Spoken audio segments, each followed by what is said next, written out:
Quando eu cheguei em Bruxelas, o Roger, ele foi lá me receber. Foi lá, a mãe dele estava lá, a mãe dele morava em Portugal. E ele estava morando em Bruxelas, porque ele trabalha lá. E ele foi lá me recebeu super bem. Ele, a irmã dele, a mãe dele e outro amigo dele lá, que também é youtuber, o Dudu e o Ian. Então, assim, em Bruxelas eu conheci muita gente. Eu conheci muita gente, só brasileiro. Não, eu conheci também 3 francesas. Minha mulher que não me bata, mas ela já sabe da história, então tá de boa. Então, quando eu cheguei em Bruxelas, eu fiquei um dia na casa dele, porque no outro dia ele ia embora pro Brasil. Aí foi outra loucura que aconteceu durante essa minha viagem. Eu fiquei na casa dele, né? No outro dia a gente curtiu a noite, conheci alguns pontos turísticos. Cara, a Grand Place em Bruxelas é surreal, cara. Eu parecia um cara do sertão brabo na cidade grande. Eu olhava assim pros prédios e ficava encantado. Caramba, cara, como fazer um prédio tão lindo, tão perfeito quanto esse? E olhando assim pra cima, e o Roger, e aí, mano, tá curtindo? Aí eu... Tá curtindo a viagem? Cara, loucura, velho. A arquitetura deles... impecável. É surreal mesmo. Você não vê. Eu acho que até você não vê em algum lugar. Coisas que você não gosta, quando você vê, assim, você se admira. Porque eu nunca parei pra olhar arquitetura de prédio nenhum e tal. E quando você chega lá, você fica muito encantado. É impressionante. Deve ser uma coisa muito grandiosa mesmo. Aí no outro dia ele foi pro aeroporto, eu fui com ele, com os amigos dele. Aí na volta, isso 4 horas da manhã. Escuro. Aqui no Brasil era meia-noite ainda. E eu só podia entrar no hostel, lá em Bruxelas, meio-dia, 1 hora da tarde. Então, aí o amigo do Roger, mano, e aí, o que tu vai fazer agora? Eu, mano, não sei, mano. Me joga aí em qualquer praça, eu desenrolo aqui até 1 hora da tarde. Ele, só amanhã. Aí né? ele, tu tá louco, tá fazendo 2 graus lá. Tá fazendo 2 graus, tu vai ficar numa praça congelando o dia todo. Eu, mano, o que eu posso fazer? Tu vai trabalhar, o teu amigo vai trabalhar. Eu não posso ficar em nenhum canto, não. Aí ele, não, vamos fazer o seguinte. Eu guardo as tuas malas, isso foi outra loucura. Confiei demais nas pessoas, mas graças a Deus os caras foram impecáveis comigo. Ele, tu guarda minha mala na minha casa e quando for de noite eu te dou a tua mala. Não, de boa. Separei algumas roupas, coloquei na minha mochila e fiquei 4 horas da manhã numa praça sem ninguém. A praça era perto do hostel? Era perto. Mas eu saí, eu falo sentado, mas depois de um tempo eu saí andando nas ruas. Perder esse tempo olhando, sentado, né? Mas vou falar pra você, cara, em Bruxelas estava muito mais frio do que Paris. É impressionante quando... Porque apesar de que, é só 2 graus. Não, porque lá em Bruxelas estava ventando muito. E tem a sensação térmica, né? A sensação térmica estava praticamente menos. Mas aí você percebe a diferença de países, né? Quando a sua maior preocupação em Bruxelas é o frio. Das 4 horas da manhã. Aqui você não... Você tem preocupação do celular, preocupação da vida, preocupação de tudo. Cara, na Europa eu fiz muita coisa a pé, velho. A pé, andando. E em nenhum momento eu me senti, como é que eu posso dizer, com medo de ser assaltado, de alguém fazer alguma coisa comigo. Muito pelo contrário. Em Bruxelas foi um dos que reforça bem esse exemplo. Cheguei 4 horas da manhã, fiquei até meio-dia andando na cidade e ninguém mexeu comigo. Lá na Europa eles têm muito do acontecimento lá, são mais de como é que chama? Lip-pock? Como é? Não, em Portugal. Roubinho de carteira. O cara bate sua carteira. Lá em Portugal os caras reclamam muito disso. Nossa, que é assim, amiga, mas aqui a gente leva faca na cabeça. Leva faca, leva tiro, é complicado. Que antes de roubar sua carteira, o cara lhe mata. Lá em Portugal tem muito isso. Não é uma justificativa tão plausível, mas Portugal, o salário mínimo é um dos menores da Europa. Então, lá tem muita pobreza. Tem uma brecha ali, entendeu? Né? Exemplo, lá em Bruxelas o salário mínimo é 1.800 euros. E lá em Portugal é 650 euros. E então, outra coisa... É uma diferença muito grande. A gente usa como base o salário mínimo, mas algumas pessoas não ganham só um salário mínimo. Né? Tem gente que faz 2, faz 3 salários mínimos. Depende da profissão. Não, sim, mas a gente usa como base o salário mínimo, mas... o salário, em média, ganha um pouco mais, de fato. Exatamente. Então, assim, lá em Bruxelas, fiquei lá esse dia e eu ia ficar só 2 dias. Ou só um dia. Só um dia. Só um dia em rosto, só para conhecer o YouTube, né? Que eu via ele como inspiração. E conhecer um pouco de outro país, querendo ou não, tu tá conhecendo outro país. Exatamente. Então, beleza. No outro dia de manhã, vamos para o aeroporto para ir para Portugal. Graças a Deus, chegar em Portugal. Chego no aeroporto, tá tendo greve dos funcionários do aeroporto. O aeroporto lotado. E lá é o seguinte, lá não tem guichês de companhia aérea. São funcionários do aeroporto, não das companhias aéreas. E o que aconteceu? Voo cancelado. E lá na Europa tem alguns pontos negativos. Eles não te realocam em outro voo. Você tem que comprar outra passagem. Então, assim, de Bruxelas... Não era em Bruxelas o aeroporto, eram 60 quilômetros de Bruxelas. Uma cidade chamada Charleroi. Então, cidade maior? Ou... Não, menor. Cidade bem menor, mas que era o aeroporto das empresas low cost. Ah, entendi. Porque o aeroporto de Bruxelas são as grandes empresas. E lá em Charleroi são as empresas mais low cost. Low cost faz mais aquele percurso europeu ali mesmo, né? Pontos mais perto. Pontos mais perto, aeroportos menores. Então, cheguei, voo cancelado. Meu Deus, o que eu vou fazer agora? Aí começa o perrengue brabo que eu... Mas não te ressassem pela passagem? Ressassem. Ah, tá. Mas depois de um tempo. Né? Mas aí você tem que comprar outra parcela se você quiser viajar naquele mesmo dia. E eu tinha comprado a passagem de promoção. Tinha pagado 10 euros na passagem. E acabou que eu tive que comprar uma outra passagem para outro dia por 80 euros. E eu estava gastando em real. É uma coisa que você tem que levar em consideração quando você viaja para a Europa, né? Você não ganha em euro. A pessoa fala, enquanto você não está ganhando em euro, você está gastando em real. Então, eu saí de uma passagem de 60 reais para uma passagem de 80 euros na época, 60, de 480 reais. Então, assim, tranquilo. Beleza, tenho que voltar para Bruxelas para ficar no hostel, porque eu não tinha nenhum contato de hostel lá em Charleroi. E o aeroporto era um pouco distante, eu não sabia pegar ônibus nem nada. Aí teve que voltar 60 quilômetros. Tive que voltar, pegar um ônibus para voltar para Bruxelas. Aí eu cheguei lá no hostel. Sozinho? Sozinho, cara. Fazendo tudo isso sozinho, sem ninguém para me orientar, fazendo na tora mesmo, como o pessoal fala. Então, quando eu chego no hostel, é que vem o perrengue mais brabo que eu passei na Europa. O que foi? Assim que eu chego no hostel, as funcionárias, you go back, yeah. Peguei e o passaporte. Tipo, cadê teu passaporte? Beleza. Pegando assim, meu Deus, cadê meu passaporte? Porque eu sempre deixava no bolso da calça, né? Aí, cadê meu passaporte? Aí eu abri a mala, aí eu já entrei em desespero, perdi meu passaporte. Aí eu comecei a chorar. Meu Deus do céu! Comecei a chorar porque...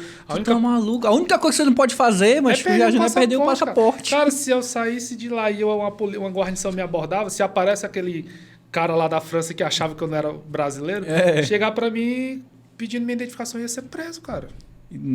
Eu ia ser preso. Em outro país. Sem saber falar nada. Sem saber falar nada, mano. Então eu já saí em desespero, eu pedi... Na hora eu deixei tudo que eu tinha, minhas malas lá, e saí correndo para ir num ônibus para saber se eu tinha caído no ônibus. Saí correndo, chorando, e eu cheguei lá no ônibus, o cara esperou, não estava no ônibus, eu desci do ônibus chorando, fiz uma chamada de vídeo com a minha mulher, ela entrou em desespero, como é que tu perde o passaporte, pelo amor de Deus? E eu sem saber o que fazer, aí ela, calma, volta no aeroporto. Aí eu tive que...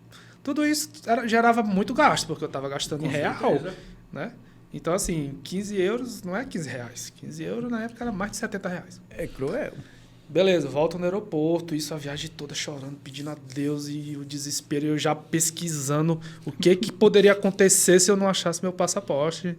Isso era num sábado. Eu tinha que esperar na segunda-feira, o consulado brasileiro abrir um boletim de ocorrência lá. Cara, resumindo, eu ia ter que voltar pro Brasil. E na melhor das hipóteses, né? Na melhor das hipóteses. Naquela hipótese de que, tipo assim, é pra tu ficar feliz com isso. E nunca mais volte aqui. Seu lesado.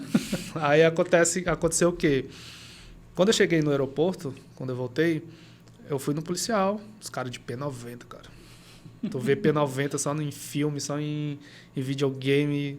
Quando você vê uma P90... Até isso eu fiquei maravilhado, cara. Eu tava olhando uma P90, uma arma que eu só vi em videogame. Aí eu cheguei lá e eu falei que eu era brasileiro, que tinha perdido meu passaporte. Isso falando... Aí que entra o ponto da linguagem. Que você tem que saber o básico para você tirar os perrengues.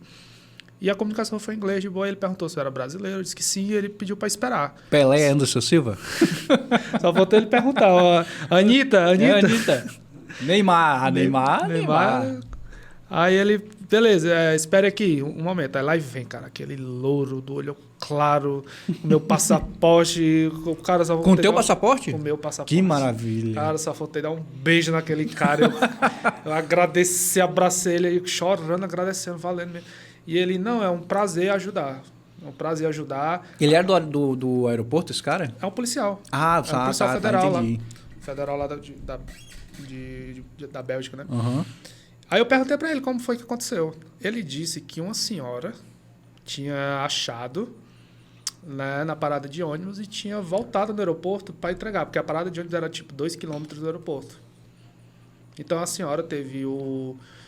Como é que eu posso dizer? Eu acho que é muito questão cultural também. Teve um tato, né? De saber, não, se perder um passaporte, deve ser aeroporto. É. E viu que era um brasileiro, né? Aí ela voltou no aeroporto e entregou o passaporte para ele.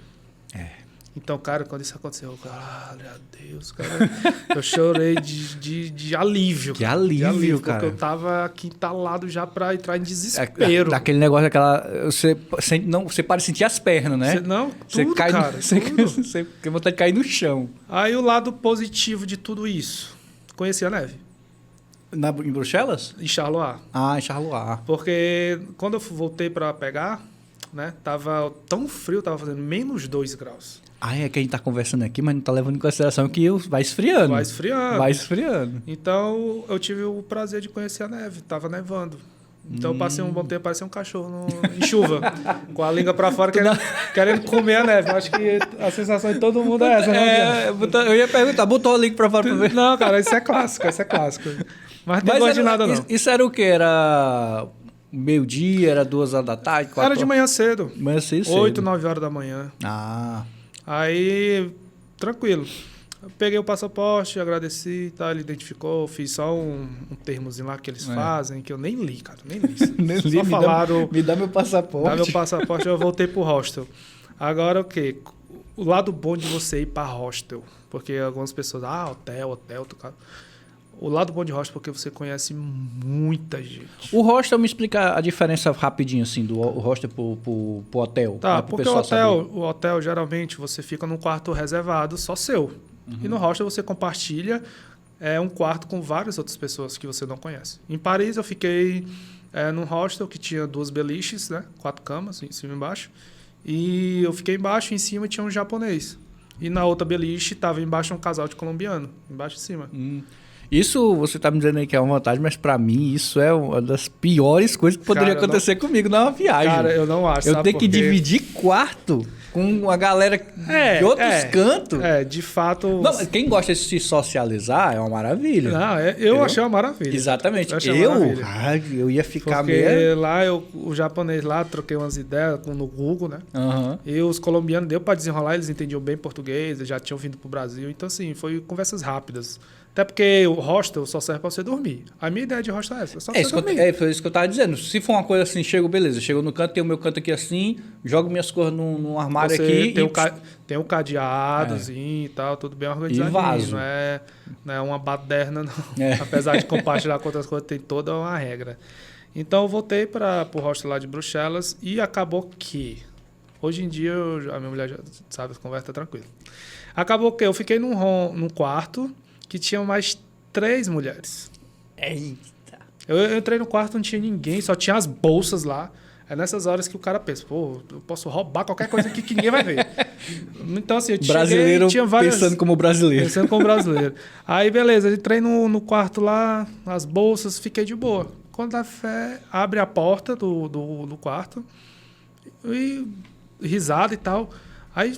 chegou as três meninas. Da onde? Da França. 3 franceses. Que estavam indo comemorar o aniversário de uma delas. É muito visitado, assim, o país pela França? É porque é do lado, né? É muito perto. Tipo assim, mas só tá na França, vai pra Bruxelas? Foram comemorar. Fica na França, pô. França é legal. França vai ver quem mora lá deve achar um verdade. saco, né? É verdade. Se Pô, mas tem o Louvre aqui, se só tem a torre aqui. Tem uma entrevista do Vampeta, aquele jogador da seleção, e ele disse que não aguentava mais comendo na pizzaria Alpino, que é uma famosa que tem lá, e ver a Torre Eiffel. Não aguentava mais. Aí, assim, chegou a hora que cansa. Aí, assim, chegou as 3 meninas, elas foram super tranquilas. Perguntou de onde eu era, aí conversa vai, conversa vem. Aí, vamos jantar lá embaixo, ok? Vamos fazer ratatouille, que é uma comida típica francesa. Não é o filme do Ratinho? Do Ratinho, né? Foi inspirado no filme do Ratinho, pois né? Aí, vamos fazer ratatouille, você quer comer com a gente e tal? Eu, tá, tranquilo. Aí, no hall desse hostel... Brasileiro, samba, Neymar, Pelé. Não, eu vou falar qual foi a principal comida daqui do Brasil, que eu tirei onda. Tinha que ter, né? O cearense tirar onda com alguém. Aí a gente foi pro hostel, aí nisso tem croata, tem... Cara, todas as nacionalidades possíveis. Eu escutei, assim, umas 5 línguas diferentes. Jéssica, como é? Tu não sabe ler? Tá, porque era diferente. É diferente, dá pra saber. Dá pra saber. Não é burro. Um espanhol, um italiano, dá pra saber. Então, assim, eu achei aquilo muito da hora, cara. Porque você tá compartilhando experiência com pessoas de outros lugares do mundo. Entendeu? Eram todos meio que se comunicavam ali no inglês e tudo mais. Ou... Tipo assim, como tu falou, né? Do japonês teve lá no Google Tradutor, mas... Com elas também teve que usar o Google Tradutor, porque elas não falavam muito bem inglês também. Uhum. Então, tinha alguma coisa que digitava no celular e falava. Então, assim, cara, ratatouille é horrível, já digo logo. É um arroz com as verduras que elas têm lá, que eu... Ela, it's a great food. Cara, horrível. Horrível, sério. Eu não gostei nada, mano. Ratatouille. Mas tinha que ser educado, né? Não, obviamente. Fiz carinha de sorridente. Tá bom. Bom, tá, não, mas tá bom. Aí, como elas estavam comemorando o aniversário, a gente foi para um barzinho lá, em Bruxelas, que tá no Guinness Book, esse bar. Que ele tem mais de 1.400 opções de cerveja. Então, assim, eu experimentei uma verde lá, que eu não fazia ideia o nome. Só sei que a bicha tinha mais de 20% de álcool. Pô, é cerveja ou é cachaça? 20% de álcool? 20% de álcool. Meu pessoal lá da Europa ali, eles... E era É um bar específico para isso, né? Específico para isso, para bebida. Então, assim, tudo isso vai agregando para você ter uma visão muito grande do que vem ser o mundo, né? Para você ter uma ideia de que, vou falar, aqui em Baturité tem um ou outro que se acha o fodão. Eu sou fodão. Mano, tu é só mais um no meio de milhares de pessoas. Milhões. Né? Milhões de pessoas. Então, isso isso mostrou um pouco para mim que existe um mundo lá fora. Eu acho que a experiência que você passou, todo mundo deveria experimentar. Sim. Entendeu? Uma vez na vida, pelo menos, as pessoas deveriam sair. Lá vai eu, né? Pregando para. Eu não falei o que eu falo, mas. Pessoas sair para ver novas culturas, para ver novos ambientes, para saber que não é isso aqui não passa. Não passa mais do que uma versão de outra coisa. Sim. Entendeu? Baturité é uma cidade, aí temos outra cidadezinha minúscula em um país da Europa que também pode ser chamado de Baturité, entendeu? Só que em outra cultura. Aí temos uma cidade grande, temos outra cidade grande e uma cidade pequenininha do lado. Entendeu? São culturas diferentes, locais diferentes que muita gente não experimenta. E até pessoas que têm condições. Sim. Mas eu vou me usar de exemplo. Eu não sou uma pessoa muito de viajar, de sair, muito de... vou curtir ali assim. Não sou. Mas eu gosto. Eu gostaria de participar de uma viagem aventura como foi essa sua. Entendeu? De pegar de um canto e ir para outro, Só que eu não tenho... Sem os perrengues, né? Não, mas é que tem perrengue. Infelizmente. A gente torce que seja o mínimo, né? Não teria perrengue se eu soubesse falar, como você, né? Se eu soubesse falar francês, fácil, se eu soubesse falar tudo... É o que dá o prazer, né? Não tem como... Você vai passar por uma coisa ou outra.